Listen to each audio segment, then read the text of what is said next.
주님께서 여러분과 함께 루카가 전한 거룩한 복음입니다. 24장 35절에서 48절까지의 말씀입니다. 그 무렵 예수님의 제자들은 길에서 겪은 일과 빵을 떼실 때에 그분을 알아보게 된 일을 이야기해 주었다. 그들이 이러한 이야기를 하고 있을 때 예수님께서 그들 가운데 서시어 평화가 너희와 함께 하고 그들에게 말씀하셨다. 그들은 너무나 무섭고 두려워 유령을 보는 줄로 생각하였다. 그러자 예수님께서 그들에게 이르셨다. 왜 놀라느냐? 어찌하여 너희 마음에 여러 가지 의혹이 있느냐? 내 손과 내 발을 보아라. 바로 나다. 나를 만져보아라. 유령은 살과 뼈가 없지만 나는 너희도 보다시피 살과 뼈가 있다. 이렇게 말씀하시고 나서 그들에게 손과 발을 보여주셨다. 그들은 너무 기쁜 나머지 아직도 믿지 못하고 놀라워하는데 예수님께서 그들에게 여기에 먹을 것이 좀 있느냐 하고 물으셨다. 그들이 구운 물고기 한 토막을 드리자 예수님께서는 그것을 받아 그들 앞에서 잡수셨다. 그리고 그들에게 이르셨다. 내가 전에 너희와 함께 있을 때 말한 것처럼 나에 관하여 모세의 율법과 예언서와 시편에 기록된 모든 것이 다 이루어져야 한다. 그때 예수님께서는 그들의 마음을 여시어 성경을 깨닫게 해주셨다. 이어서 그들에게 이르셨다. 성경에 기록된 대로 그리스도는 고난을 겪고 사흘 만에 죽은 이들 가운데에서 다시 살아나야 한다. 그리고 예루살렘에서부터 시작하여 죄의 용서를 위한 회개가 그의 이름으로 모든 민족들에게 선포되어야 한다. 너희는 이 일의 증인이다. 주님의 말씀입니다.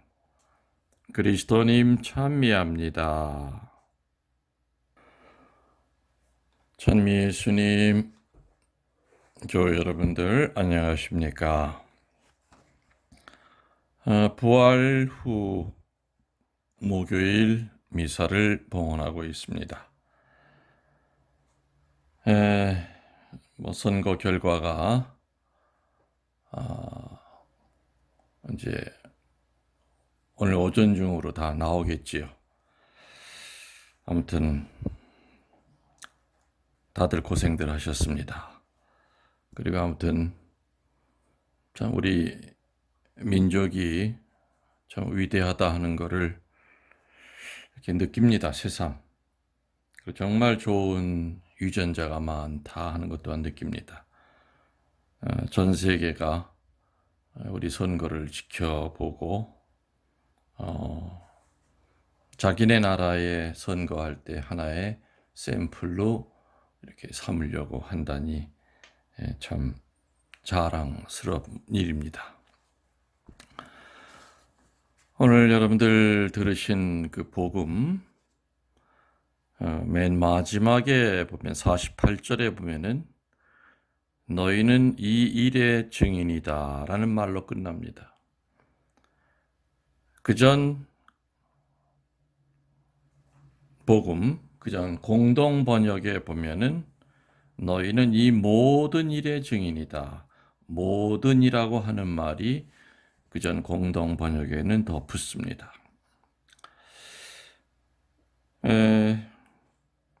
원서를 이렇게 살펴보면은 이 모든이라고 하는 그 말이 붙는 것이 더 자연스러운 것처럼 이렇게 느껴집니다. 예수님이 우리들 보러 증인이라고 그러셨습니다.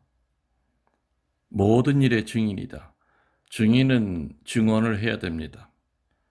그리고 증언할 내용이 무엇인지를 알아야 되겠죠? 그럼 이 모든 일의 증인이라고 그러셨는데 그럼 이 모든 일은 뭐겠습니까? 딱 두 가지입니다. 부활과 십자가를 증언하려는 겁니다. 뭐라 그랬죠? 부활과 십자가에 대한 증인이다. 그 뜻입니다. 그리고 부활을 증언하고 십자가를 증언하려는 겁니다. 저는 사제생활 40여 년 가까이 하면서 정말 제 나름대로는 열심히 주님의 부활과 십자가에 대한 것을 증언하고 살았습니다. 행여라도 나중에 그분 만났을 때 내가 분명히 모든 일에 증인이 바로 너라고 이렇게 얘기했거든. 너는 근데 뭘 증언하고 살았냐고 물었을 때 대답할 수 있어야 되겠죠. 더군다나 사제로 살았는데. 부활과 십자가가 바로 우리들이 증언할 내용입니다. 첫 번째, 부활이라고 그랬습니다. 예수님이 실제로 부활하셨다는 것에 대한 증인입니다. 오늘 예수님은 제자 앞에 나타난 그 예수님을 보고 믿어야 될 건지 안 믿어야 될 건지 하면서 이렇게 우왕좌왕하는 그 제자들에게 나는 유령이 아니다. 유령은 살과 뼈가 없지 않느냐. 봐라. 만져봐라. 내 손과 발을 보아라. 유령은 실체가 없다. 감각으로 느낄 수가 없는 것이다. 그러나 나는 이게 손과 발이 있고 살과 뼈가 있지 않느냐. 더더군다나 음식을 잡수십니다. 배고픈데 뭐 없느냐. 정말 배가 고프셨는지 하긴 뭐 계속 굶으셨겠죠. 뭐 잡히셨을 때부터. 그렇지만은 부활의 실제성을 더 강조하시기 위하여 음식을 먹는 것까지도 이렇게 보여주시지 않았겠는가. 그 우리말에 소생이라는 말이 있습니다. 그리고 환생이라는 말이 있습니다. 그리고 부활이라고 하는 말이 있습니다. 여러분들 이 세 가지 소생과 환생과 부활의 그 차이를 아시겠습니까? 다 아시겠지만은 제가 다시 한번 설명드리면 소생은 죽을 뻔하다가 다시 살아난 겁니다. 그게 바로 그랬을 때 우리는 저 사람 소생했다고 그럽니다. 환생이라고 하는 것은 불교 용어인데 윤회에 의하여 계속 다시 태어나는 겁니다. 근데 이 소생이나 환생의 공통적인 특징이 하나가 있습니다. 뭡니까? 죽습니다. 죽음을 피할 길이 없다는 겁니다. 그러나 부활은 완전히 죽은 사람이 신비로운 몸으로 다시 살아나 다시는 죽지 않는 것을 말합니다. 그리스도교는 마약하는 그 아편쟁이들이 마약을 먹고 아편을 먹고 취해서 환상과 환청을 보고서 만들어진 종교가 결코 아니라는 것을 세상에 증명하라는 겁니다.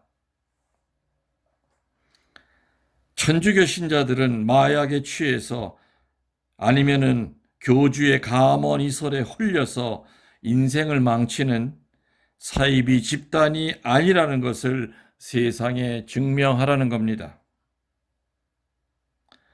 이론과 그럴듯한 말만 하는 종교가 아니라 실제로 열매 맺는 종교라는 것을 증언하려는 겁니다.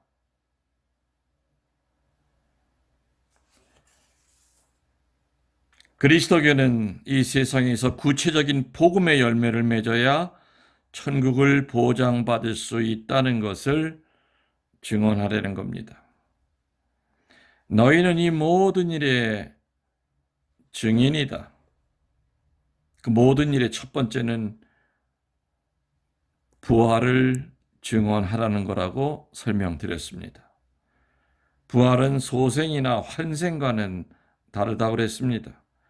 오늘 예수님께서는 겁먹고 있는 제자들에게 온 힘을 다하여 내가 유령이 아니라고 하는 것을 설득시키려고 참 무던히도 애쓰는 모습이 보입니다. 유령의 정의에 대해서도 설명하시고, 그리고 나는 손과 발이 있다는 거, 더군다나 이렇게 음식을 먹지 않느냐. 그래도 제자들은 믿어야 되는 건지 안 믿어야 되는 건지 무지하게 헷갈렸을 겁니다. 그리스도교는 예수님의 부활의 그 실제성, 그 앞에 한 발을 딛기 시작한 종교입니다. 그렇게 해서 만들어진 종교입니다. 제가 그 증언의 내용이 두 번째가 뭐라고 그랬는지 기억하십니까? 십자가를 증언해야 된다고 그랬습니다. 부활하기까지 반드시 십자가가 필요하다는 것을 증언하라는 겁니다. 십자가라고 하는 것은 모든 것이 실패하고 잘못되었을 때 최후 수단으로 취하는 조치가 아니라 하느님의 한 계획의 한 부분이라는 것을 증언해야 합니다. 그래서 십자가 없는 구원은 있을 수가 없고, 나에게 닥치는 크고 작은 고통을 사랑하지 않고는 절대 부활할 수 없다는 것을 증언하라는 겁니다.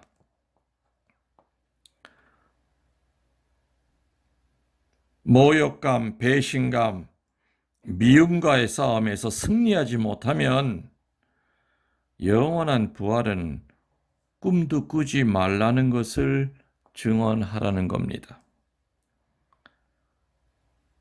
또 억지로 지는 십자가라 해도 주님께는 찬미와 영광이 될 수 있기 때문에 절망하지 말고 주눅 들지 말고 기운 차려서 억지로 지는 십자가라 하더라도 예수님처럼 넘어져도 다시 일어나서 골고다로 올라가야 한다는 것을 증언하라는 겁니다. 세상의 온갖 아름다운 말을 다 해도 내 목숨을 남에게 나눠주어도 내 콩팥을 나누어주어도 십자가를 사랑하지 못하면 구원받지 못한다는 것을 강하게 증언하라는 겁니다. 자, 이제 제가 증언의 그 내용에 대해서는 지금 간단히 설명을 드렸습니다. 부활과 십자가를 세상에 증언하는 증인이 되어야 된다고 그랬습니다. 그러면은 증언하는 자가 갖추어야 될 자격이 있습니다. 증언하는 자는 적어도 이 네 가지를 기본적으로 갖추고 있어야만 부활과 십자가에 대한 것을 정확하게 증언하실 수 있습니다. 첫 번째는 증언하는 내용을 정확히 알고 있어야 합니다. 누가 나에게 부활이 뭐냐고 물을 때 행설수설하지 말고 군더더기 없이 부활이 무언지를 자식에게도 설명해야 되고 친구에게도 설명해 줄 수 있어야 되고 그리스도교에 관심이 있는 사람이 물었을 때도 또 역시 부활에 대해서 설명해 줘야 됩니다. 그리고 십자가가 무슨 뜻인지를 설명해 줘야 됩니다. 액세서리로 바뀐 이 십자가의 원래 뜻이 어떤 뜻인가를 궁금해하는 사람에게 정확히 전달해 주기 위해서는 증언하는 그 사람이 부활에 대한 개념과 십자가에 대한 그 개념을 정확히 알고 있어야 될 겁니다. 두 번째로는 증언하는 자는 신중해야 합니다. 진리를 알려야 하기 때문에 어설픈 말장난으로 진리를 알릴 수가 없습니다. 증언하는 자는 신중하라는 말은 뭡니까? 무게가 있어야 된다는 겁니다.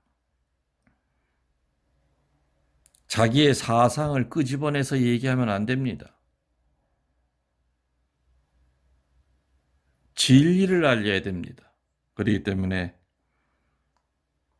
무게가 있고 깊이 있게끔 신중해야 됩니다. 다시 말하면 분별력이 있게끔 말을 해야 된다는 것일 겁니다. 세 번째로 증언하는 자는 내가 증언하는 내용에 대하여 신념이 있어야 됩니다. 신념. 말을 듣는 사람은 이 사람이 나한테 어떤 내용을 전달할 때 정말 신념을 갖고 나에게 전달을 하는지, 아니면은 본인도 무슨 말인지 모르고 횡설수설 하는 것처럼 이 사람이 나에게 말을 전하고 있다 하는 거 정확히 알아챕니다. 그래서 신념이 있어야 됩니다. 증언하는 자는 이건가 저건가가 아니라 목에 칼이 들어와도 부활은 뭐요? 십자가는 뭔지를 정확히 얘기해야 됩니다. 증언하는 자는 네 번째로 절대로 거짓이 없어야 됩니다. 부활과 십자가를 우리는 크게 영성이라고 그럽니다. 영성은 더하거나 빼서도 안 됩니다. 저는 긴 시간을 성지에 오래 살고 있습니다. 지금 이것도 뭐 성지겠지만요. 성지의 영성을 알고 싶어 오는 사람들에게 입에 발리는 얘기를 해서 손님 끌듯이 거짓으로 그 성지의 영성을 알리면은 이건 큰 죄입니다. 그래서 주님의 부활과 십자가의 신비를 알려야 되는 때 우리는 거짓 없이 알려야 됩니다. 예수님이 우리들에게 너희들은 이 모든 일의 증인이다라는 말로 오늘 말씀을 마치셨습니다. 예수님에 대하여 증언할 때 그 증언이 힘이 있으려면 제일 중요한 것은 뭐겠습니까? 성령의 도우심을 받아야 합니다. 먼저 성령이 나를 지배할 때 우리들은 부끄러움 없이 담대하게 불의에 굽히지 않고 또 빗나가지 않고 자기 생각을 얘기하지 않고 예수님의 십자가와 부활을 정확하게 신념 있게 신중하게 거짓이 없이 증언할 수가 있습니다.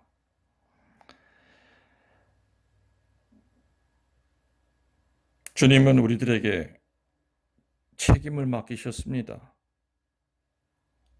증인되라는 거죠. 여러분들 이 맡기신 일 성실히 하고 계십니까? 주님이 우리를 증인으로 임명하셨으니까 그 책임을 인상 쓰면서가 아니라 기쁜 마음으로 다 해야 됩니다. 12 사도들이 성령을 받고 난 다음에 그 일의 증인이 됐듯이 예수님이 말한 지금 이 순간에도 오늘 복음의 얘기에 복음에 나오는 이 분위기에서도 제자들은 무슨 말인지 못 알아들었습니다. 뭘 증언하려는 건가?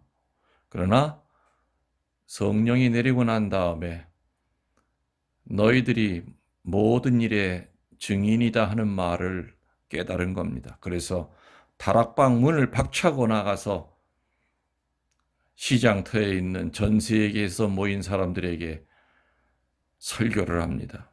근데 다 각 나라 사람들이 자기 나라 말로 제자들의 말을 알아듣습니다.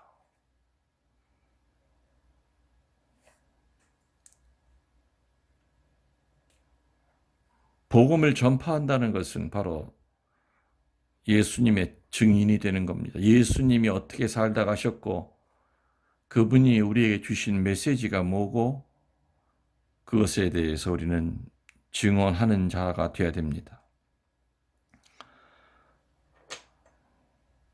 제가 사제로 몇 살까지 살다 죽을지는 모르겠지만은 아무튼 치매가 와서 아무것도 모른다면은 그때까지 아무튼 내 온전한 정신이 있을 때까지는 저는 주님의 증인이 될 겁니다. 숨이 끊어지는 그 순간까지도 육신은 나약해지다 하더라도 제 입은 주님의 부활과 주님의 십자가를 마지막 순간까지 세상에 전 알릴 겁니다. 여러분들도 그러한 삶을 사시기를 축원합니다. 여러분들 사랑합니다. 주님께서 여러분과 함께 전능하신 천주 성부와 성자와 성령께서는 이 강론을 듣고 있는 모든 이들에게 축복을 내려주시고 주님의 부활과 십자가의 증인으로 성실하게 살아갈 수 있도록 도움의 은총을 허락하소서. 우리 주 그리스도를 통하여 비나이다. 아멘.